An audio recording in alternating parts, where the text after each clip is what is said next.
We've already been over the villains, now it's time for the heroes. Starting off with Supergirl, I think Supergirl is a great character. I know there's a lot of people that don't like her. I personally think she's great. I think Melissa Benoist is amazing in the role. And I think the character has great interactions and great storylines. Even if the character, I will say this, did get overshadowed in the final season, which is kind of ironic because it's meant to be about her. Personally, I think Supergirl is a great character. I think she has some really good fight scenes. Her powers are very interesting. I like the idea that she's a little bit more powerful than Superman. I know a lot of people are upset by that, but it is actually comics accurate with the fact that Supergirl in the comics has also been more powerful than Superman, being stated that in the New 52 that she was, and on Crisis on Infinite Earth, she also was stated to be the more powerful Kryptonian across the multiverse. So personally, I was okay with that. I think Supergirl's character overwise is a very interesting idea, that she's a lot more angry than Superman. I almost said, sorry, my bad. She's a lot more angry than Superman. And that is more or less a situation of the fact that she actually grew up on Krypton, while Superman didn't. So I think that was very interesting, and I think the idea of Supergirl being different than Superman is a good idea. Because I didn't like the idea of making her just the female version of Superman. So I'm happy she has differences than him. So she's not just a female counterpart to him, but instead a completely different character.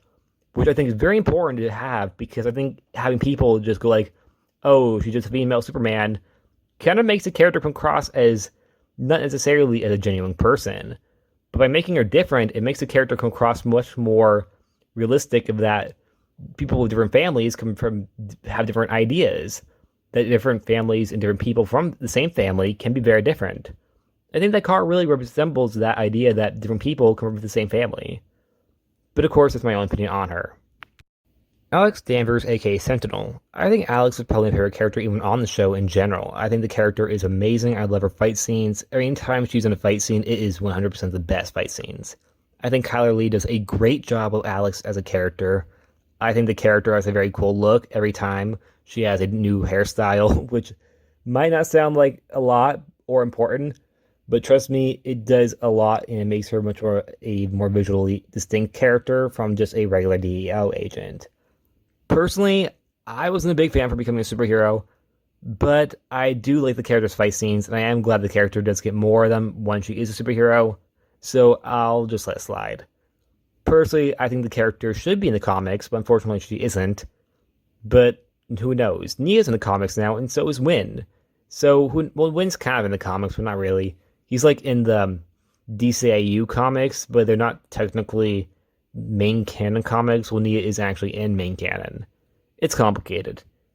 Alex, in my opinion, is a great character, and like I said, I think she should be in the comics, perhaps as a, I don't know, checkmate character or Argus character. I would say DEO, but the DEO doesn't really do anything in the comics. I mean, they were in the Batwoman series for a while. Personally, I wasn't the biggest fan of that run for some pretty obvious reasons, as somebody, how do I say, kind of broke Batwoman and Maggie up, ironically, considering the fact that Alex and Maggie broke up. Personally, I thought Alex and Maggie breaking up was handled a lot better than Maggie and Batwoman breaking up in the comics, as I thought the reason why Alex and Maggie broke up was actually pretty realistic from a relationship standpoint. Also realistic as really any relationship, not just female and female, but male and male or male and female, could all relate to it, and that perhaps that they just generally were not meant to be together. And it didn't character assassinate either Alex or Maggie in order to do that. Martian Manhunter. I thought Martian Manhunter was also a great character. I thought he was great when it comes down to his detective work. I thought he made a great father figure for Kara and Alex. I thought he really was an amazing character. Although I will say this, I was not a big fan of the fact that he didn't really transform later on in the series as much as he used to. Due to the CGI budget restraints, of course, that is the main reason why. But still, I feel as if, as the series went on, they kind of had to restrict John's abilities, because I think the character was very powerful at the beginning of the series, but he slowly got less and less powerful due to the fact that they couldn't exactly show all of his powers, which is unfortunate, but character-wise and personality-wise, I thought he still very much brought Martian Manhunter from the comics. I love the fact they brought in the Choco stuff, because they got a cease and assist for Oreos, but I do like that they had him actually eat cookies, because I always love that fact of Martian Manhunter and loves cookies. I think it's very funny, and a lot of people don't like it and think it's stupid. I think it's great. Martian Manhunter overall I thought was a great character on the show, and I really wish the character even got his own spin-off show. That's how great he was. And I think the character overall genuinely does feel like Martian Manhunter for the comics, which definitely is a credit to. I don't think a lot of characters, not a lot of characters, but some characters don't really feel like themselves. like Red Tornado. Red Tornado did not feel like Red Tornado, but Martian Manhunter definitely did feel like Martian Manhunter. Winn Schlott. I thought his character was amazing. I love the whole thing of him embracing the Toyman name. However, I will be honest, I was a little worried when he did that, as I feel as if perhaps he shouldn't do the fact that his father did murder a lot of people. But of course, opinions always vary on that. I thought Winn made a great character and a great sidekick for Supergirl. I thought he was a great guy in the chair who was just generally an extremely smart person who also was a very funny but also could be serious at times. I generally thought Winn was a great character, and I'm kind of sad his character left partway through the series. I was happy when he returned in Season 5 and Season 6, so at least we got him returning. Overall, I thought the character was, in my opinion at least, a great character, as he really was amazing, and I would like to see this version of the character appear in the comics as well. There is a version of Winn Schlott, as in Winn Schlott Jr., that has appeared in other media. That was before Supergirl had, aired, where the character is actually Toyman and is evil.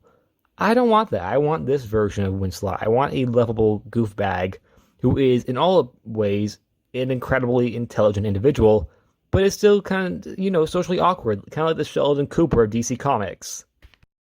James Olsen. I personally really liked James Olsen in the first season of Supergirl, but in the second season, I thought the character kind of jumped the shark by making the character Guardian. Personally, I thought the character kind of turned into a character that wasn't James Olsen. I would have probably named this character something else other than James Olsen, because he really wasn't James Olsen.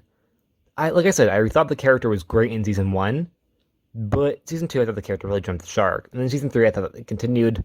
But I will say this, I think in Season 4, the character really did come back to his roots of being James Olsen from the comics. And I thought the character really was becoming the character from the comics and was on the road to that.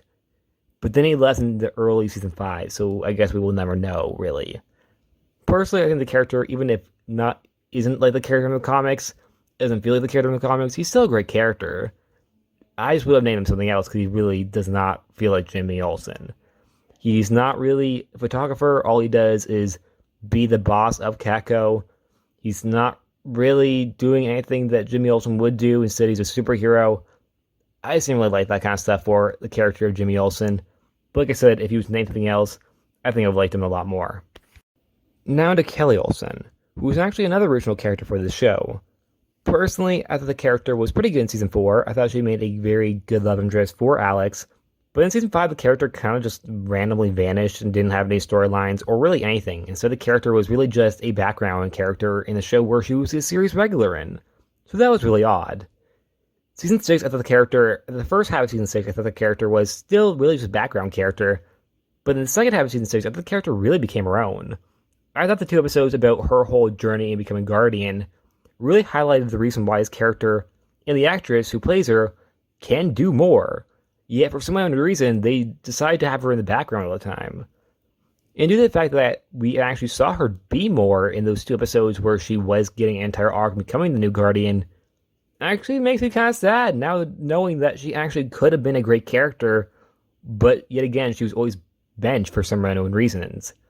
I thought her being Guardian was, in my opinion, better than Jimmy being Guardian, as I think Kelly actually looks like Guardian due to the whole, actual golden suit. I also really like their braids. A lot of people are complaining online saying the braids make her look very bad in this costume. I thought they looked great. I know that that's a really odd choice to make, but I thought it was visually stunning and it really just made her pop on screen. Overall, I thought the character could have been a lot better, but I will say this, I think the second half of Season 6, like I said, the character did come a lot more into her own, and while she didn't really journey much outside those 2 episodes, after the 2 episodes, I think the character felt more like a better fit for Alex rather than just her love interest, but an actual character.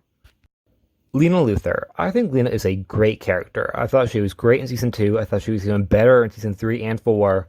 But in Season 5, I thought the character kind of flunked a little bit. The actor who plays her, Katie McGrath, is, like I said before in another video, is amazing. She is a great actress. And I think she, of course, wields any real storyline that isn't really the best and turns it into actually something that is watchable and very decent and good at points.